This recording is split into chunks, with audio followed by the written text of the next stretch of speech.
Hello,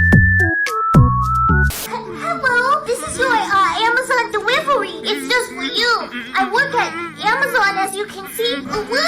Look at my jacket. This is your special package just for you. Woo!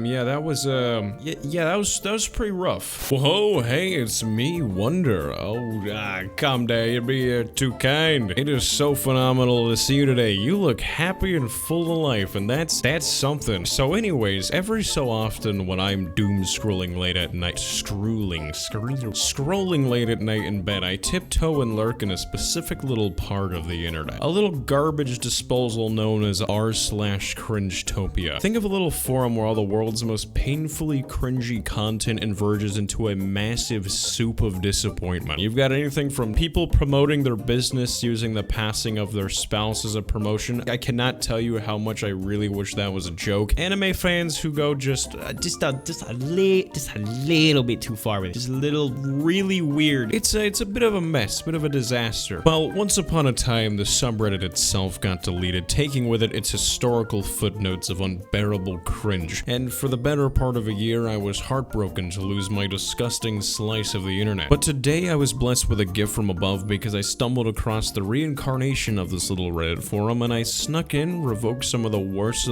and tucked it in this little file. And I did it all just so you don't have to have the shame of downloading Reddit and looking at it yourself. So there's hope for you. So before we hop in today, feel free to drop a like and subscribe, as it absolutely does help out the channel, and follow my Twitter as it brings an absolute smile to my face. And without further ado, let's hop right into it. I'm gonna start it off with a real eye-opener, something that really touched me deeply on a personal level, really opened my eyes to the conflicts of the world. The year is 2022 and Fur Crane. These were the actual furries with hopes and dreams whose lives ended abruptly by a stray Russian bullet in furry pool. And I thought the situation in Noble Power Plant was bad enough. So essentially we live in a time where global conflicts can happen, and you can go and put your life on the front lines and lose your life, and you'll be commemorated by being turned into a furry, as if your entire life was just some sort of roleplay. Bringing anime outside of Japan was a huge mistake. Everyone welcome my son Ichigo Yergurgut's Kinpachi Cruise. And, you know, one might think, okay, anyone, you know, this could just be like a 14-year-old taking a picture of their baby brother and posting it online. But then they have the actual birth, like, incubator room, followed by that exact name. I think what scares me here is the fact that there's parents who are so immature to the point where, like, yeah, I'm going to bring human life into this world. A human being. And I'm gonna name him after my favorite anime. That's genuinely tragic, man. This kid was born to immediately take L's. When my son's hot friends are over.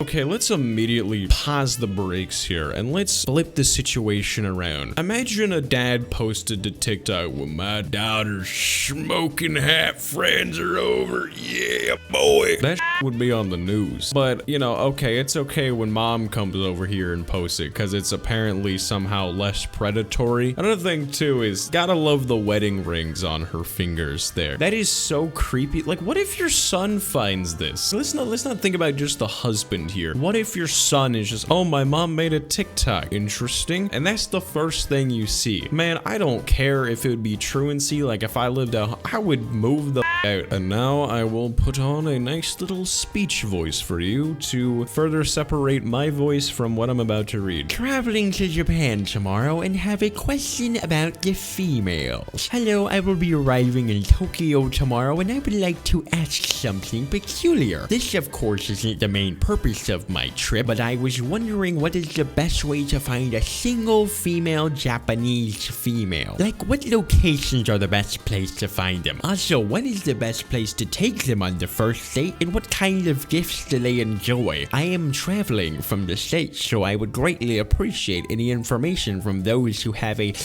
Japanese girlfriend themselves. Thank you. Why do you talk about them like they're Pokemon, man? Like, oh, what's the best time of day? Where can I locate one? You know, should I sneak up on them, or should I try a direct eye contact approach? Well, like, they're not a cat. You're not like taming a stray cat as a human being. When it's like, oh, if you have a Japanese girlfriend yourself, why do you say it like it's some sort of possession? You're concerning me. The way you word this, it's like I question the way you view human beings. I just stole a packaged ham from the store today and gave it a proper burial. I don't. People have way too much time. Way too much time. Now the animal's soul can finally be at peace. R.I.P. little buddy. Tribute video of the burial to follow. Why not just give it to someone who needs it more? This could have been a meal to a kid in poverty or a homeless person. Not very thoughtful. I would rather let them starve than feed them meat. You just say you'd rather let kids and homeless people starve so you could bury a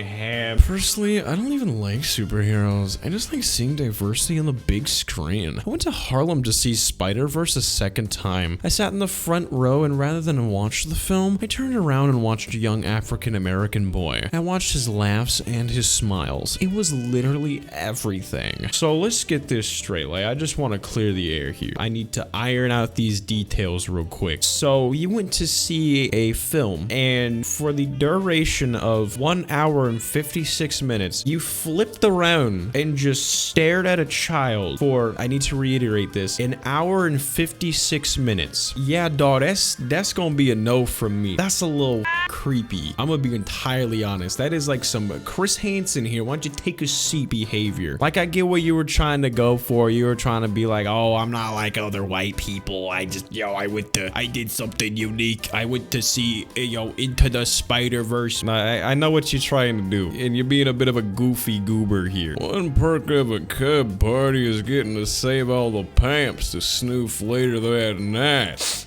I've looked at this post numerous times trying to think of any particular way to, like, in a funny way, be like, oh, let me joke this, let me joke that, let me take a crack here. And this is sincerely one of those posts that just leaves me at a loss of words. Like, bro, you literally mark this on your calendar. You get excited about this. Big plans tonight, making big moves on my snoofing grind set. Can't wait to sniff up a couple Pampers that my friends made for me. I don't know what you can really say about that other than it's just so disappointing to see. If you have a mic, try to remember that words do hurt. Last night I was playing arenas with my boyfriend and a random. I play on Switch Lite and it's only my second week playing this game, so obviously I'm not a god. Well, we get in this game and I get knocked and the random with us gets on the mic and says, wow, lifeline, only 129 damage. Why do you play the game?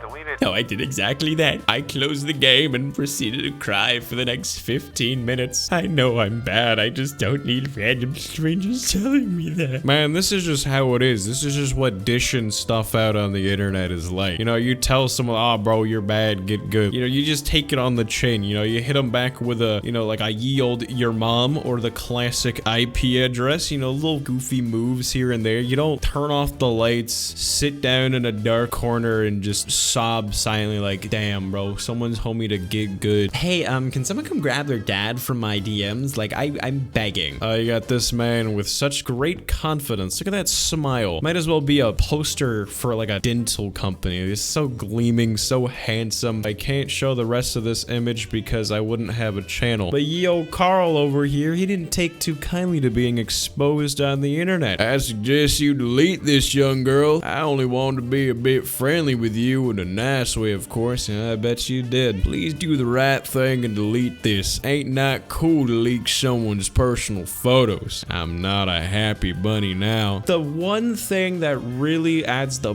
big old plot twist to this is that Carl can be seen over here in his profile picture with his wife. This one, for obvious reasons, well, maybe you don't know, I can't really get into it, but I'm just gonna explain it at face value. So GameStop, for some reason, I guess it's because they're trying everything they can do to stay alive as a company. It's really sad. It's like imagining Free Willy, except instead of going over into the ocean where he could swim, he landed on the rocks and died slowly. And everyone just was like, well, I can't, what can you do? So GameStop released released an NFT called The Falling Man, and that's all I'm gonna say. And if you want to search that up on your own time, you'll get why this is absolutely insane. Using your husband's unfortunate fate for internet points. POV when your husband passes away from cancer, and you turn to exercise to cope with the grief, then launch an activewear line to inspire others to do the same thing. So let's reiterate this. Your husband passed away, and you used it to promote your business. Your husband was on life support, and instead of thinking, oh, you know, let's spend our precious moments that we have together because you were an important figure in my life, you are my literal husband, you shove the camera in his face and you're like, oh my god, babe, this is gonna go so viral on TikTok, this is gonna be huge, this is gonna, oh my god. And then you're like, oh, for my yoga class. You don't think about the family, you don't think about maybe promote his life, you know, maybe just talk about his life a little bit more. You're like, yeah, so anyways, my husband died, anyways,